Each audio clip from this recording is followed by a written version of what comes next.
Thank you, thank you. Excited हैं? पक्का? क्योंकि ये हॉल है ना और ये होटल वास्तव में ऐतिहासिक है माय डियर फ्रेंड। यस और नो? क्योंकि इसी होटल में एक प्रोग्राम देखने आया और आज से 7 साल पहले माय डियर फ्रेंड इसी होटल में एक लोगों का डायमंड बनने का सपना था, मैं डायमंड बन के दिखाया। यस और नो? और आज आप इसी होटल में आए हैं, इसका मतलब आप भी इतिहास बनाना चाहते हैं। यस और नो? तो साथियों, कहानी इस तरह जाती है कि मैं इस बिजनेस को ज्वाइन करने से पहले state bank of Bikaner and Jaipur में जॉब किया करता था। अगर मेरे फैमिली बैकग्राउंड की अगर मैं बात करूं, साथियों हम 6 भाई बहन थे और मेरे पेरेंट्स एकदम गरीब थे, मजदूर टाइप लोग थे और उन्होंने पूरी जिंदगी भर मजदूरी किया और किसानी किया, खेती में काम किया और हमें पढ़ाया लिखाया। साथियों, मैं गरीबी की अगर मैं बात करूं तो इतने गरीब थे कि मैं 8वीं 9वीं क्लास तक नंगे पांव स्कूल जाता था। सपना था मेरा डॉक्टर बनने का। क्या बनने का सपना था? डॉक्टर।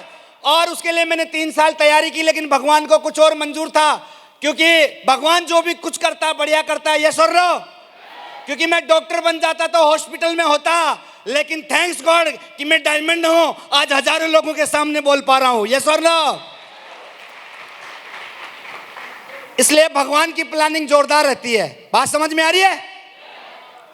साथियों, बैंक में जॉब लगा, डायरेक्ट ऑफिसर लगा और आरएएस की तैयारी कर रहा था, फर्स्ट क्लास ऑफिसर की तैयारी कर रहा था।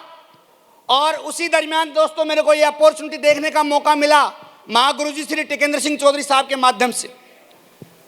क्योंकि शुरू में एक ईगो रहती है एक इंसान को, बैंक के अंदर फर्स्ट टाइम में ऑफिसर की जब जॉब मिलती है तो सुनता नहीं है बात को। 6 महीने तक मैंने बात को नहीं सुना। जब प्रोग्राम देखा तो साथियों मेरे को बिलीव हुआ, विश्वास हुआ और इस बिजनेस को मैंने ज्वाइन किया। और मैं आप लोगों को बताना चाह रहा हूं कि पता नहीं अभी तक आपके दिमाग में क्या चल रहा है, आई डोंट नो।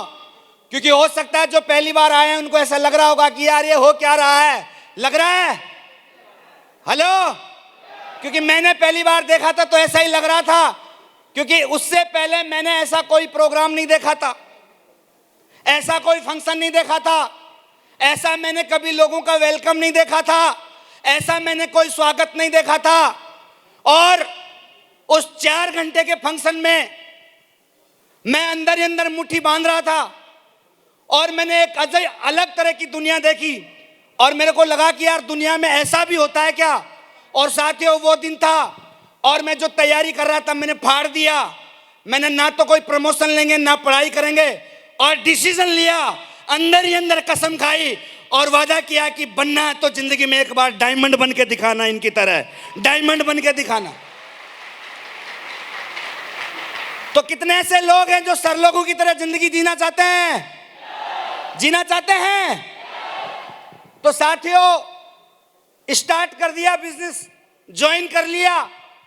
और डायमंड बनना इतना आसान नहीं है, क्योंकि जिस सोसाइटी में आप और हम लोग रहते हैं भाई साहब जीने नहीं देते, उंगली करते हैं, मजाक करते हैं, करते कि नहीं करते हैं?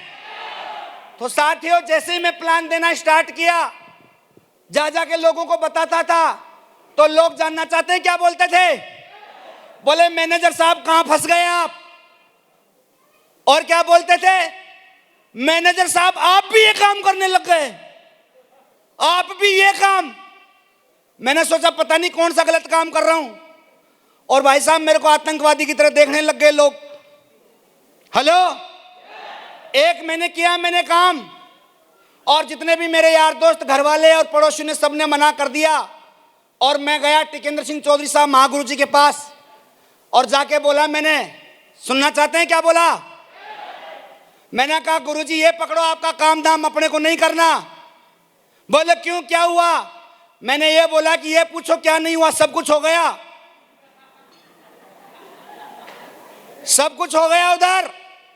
हेलो? तो बोले ये तो बता हुआ क्या? मैंने कहा सर बैंक की नौकरी बढ़िया है, प्रमोशन ले लेंगे, आरएएस की तैयारी कर रहे हैं, मेरे को इन चक्रों में पढ़ना नहीं है। बोले सब ने मिलना बोलना बंद कर दिया। पहले मैनेजर थे बैंक में तो सब राम राम तो करते थे, जब घर से आते थे ब्रांच तक तो राम राम तो करते थे, अभी तो देख के घुस जाते हैं वापस। अपना बैंक बढ़िया है। तो महागुरु जी ने एक बात बताई, कितने लोग सुनना चाहते हैं? और उस एक लाइन ने मेरी जिंदगी बदल दी साथियों। वो एक लाइन मेरे दिल में घर कर गई। और इन्होंने बोले ताराचंद जी, करना ना करना आपकी बात है, पर एक बात बोलता हूं, ये दुनिया का उसूल है। मैंने कहा क्या है गुरुजी बताओ। बोला ऐसा बोला जाता है, इस दुनिया में जिस जिस पे ये जग हंसा है, इतिहास उसी ने रचा है। यस और नो? तो लोग पागल बोलेंगे, सुनने के लिए तैयार हैं? और मेरे को लगता है कि पागल बनना पड़ता है। और जो सही है वही पागल है, और जो पागल है वही सही है। यस और नो? पागल आदमी सही है, ये बात समझ लो आप। तो साथ ही उस बात को पकड़ा, डिसीजन लिया और काम किया, और ये सारे अचीवमेंट लिए। फिर जब बात आती है पढ़े लिखे लोग, मेरे को क्या बोला, जितने मेरे साथी लोग हैं सुनना, बोले ताराचंद जी यार ये गांव के आधे टेढ़े लोगों का काम है। We are professionals, we are CA, we are software engineer, we are bankers. ये हम लोगों का काम नहीं है, गांव के अनपढ़ आधे टेढ़े लोगों का काम है। लेकिन साथियों ये बिजनेस मैंने देखा था, ये डायमंडशिप मैंने देखा था, ये महागुरु जी लोगों को मैंने सुना था, इस सिस्टम की एजुकेशन मैंने ली थी, ये अपलाइन का आशीर्वाद मैंने लिया था। और जब जब ऐसा आता मैं उनसे मिलता और मोटिवेट होता और काम करता। और साथियों आज मैं बताना चाहूंगा, जो मेरा लोग बोलते थे ना, मजाक उड़ाते थे ना कि ताराचंद जी वी आर प्रोफेशनल, सुनना चाहेंगे उनका हाल क्या है?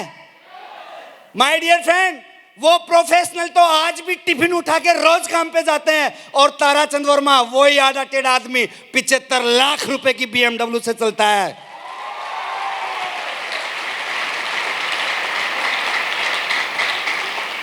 वो कल मंडे है, कल रोज काम पे जाएंगे 8:30 बजे टिफिन उठा के। ये ताकत है इस बिजनेस की, ये पावर है यहाँ के एजुकेशन की, ये दम है यहाँ की मेंटरशिप की।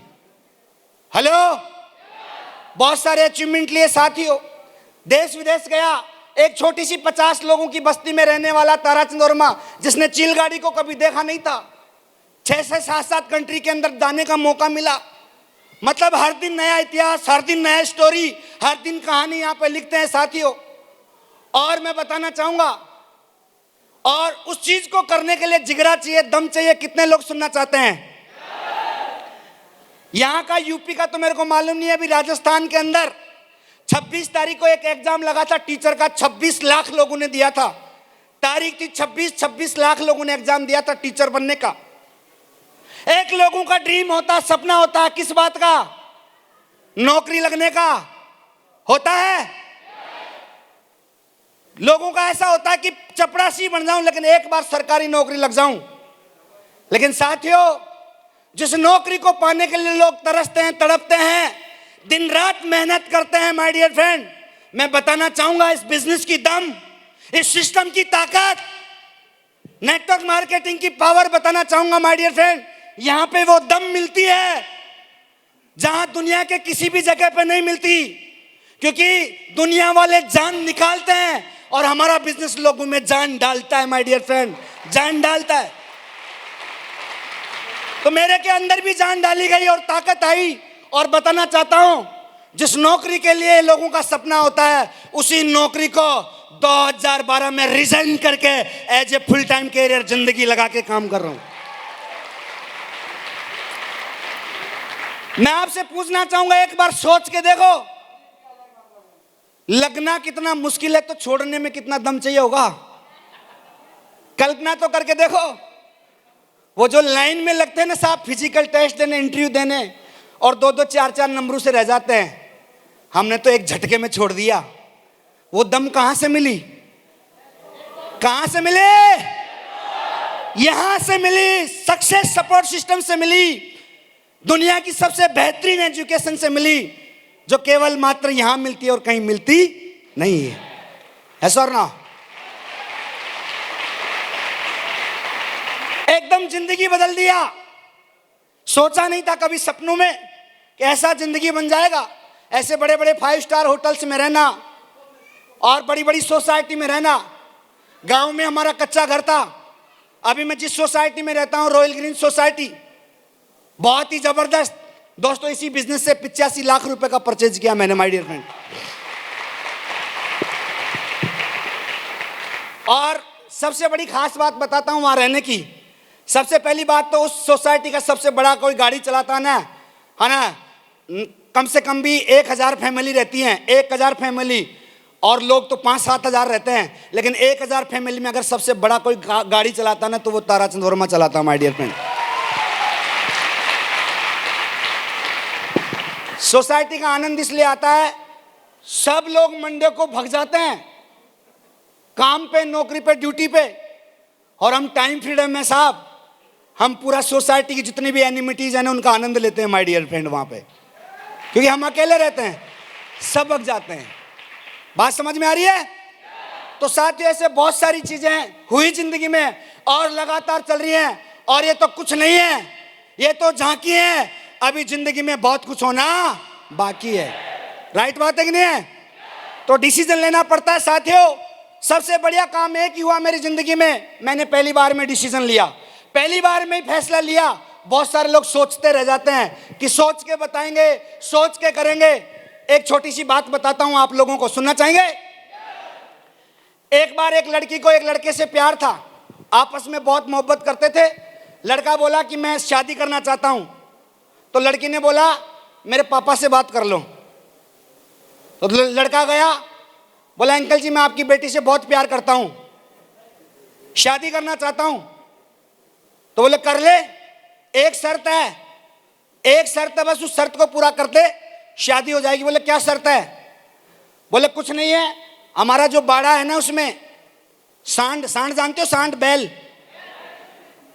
बोले एक सांड की पूंछ पकड़नी है, बस 3 सांड छोड़ूंगा, 3 कितने, और बारी बारी से छोड़ूंगा, 3 में से एक सांड की पूंछ पकड़नी है बस, और किसी भी सांड की बस 5 सेकंड पूंछ पकड़ के बता देना मेरी बेटी की शादी तेरे हाथों हाथ कर दूंगा। बोले सांड की पूंछ की बात है, इसके लिए तो मैं कुछ भी कर सकता हूं, कुछ भी पकड़ सकते हैं। अगले दिन हुआ, सांड छोड़ा गया, पहला सांड छोड़ते ही एकदम बड़े बड़े सिंगों वाला खतरनाक धुआंधार। वो बोलता है यार पहली बारी में क्यों पंगा लेते हैं, अभी 2 और बच रहे हैं। दूसरा छोड़ा गया, दूसरा उसका भी बाप, उससे भी खतरनाक पहने पहने सिंह। बोले अब लास्ट वाले पे मौका लेंगे एकदम, उसका क्या करेंगे। 2 चले गए, अब आखिरी, अब सोच लिया, तैयारी कर लिया भाई अब तो पकड़ना ही है, नहीं तो शादी होने वाली नहीं। चलो जी छोड़ो तीसरा सांड छोड़ा गया, पता चला सांड के पूंछ ही नहीं थी, बिना सांड वाला पूंछ था।